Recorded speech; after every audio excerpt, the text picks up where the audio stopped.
Subscribe please my channel. ମାଲିକ ପାଖକୁ ପହଞ୍ଚିଲା।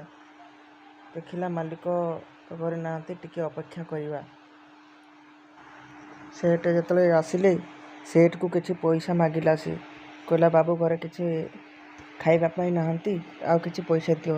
ତାପରେ ସେଠ ମନା କରିଦେଲେ ମୁଁ କିଛି ଦେଇପାରିବି ନାହିଁ, ତୁ ଏଠୁ ପଳା, ବେଗି ପଳା, ନହେଲେ ଦେଖିବୁ ଏନେ। ସାରା ଆଡ଼ଭାନ୍ସ ନେଇଛୁ, ପଇସା ଫେରେଇନୁ, ଆହୁରି ଆସୁଛୁ ପଇସା ପାଇଁ। ଲୋକଟି ମନ ଦୁଃଖ କରି ଘରକୁ ଇଆଡ଼େ ପିଲାଟିକି ବହୁତ ଭୋକ, ତା ମାଆକୁ ମାଗୁଛି ମା କିଛି ଖାଇବା ପାଇଁ ଦେ।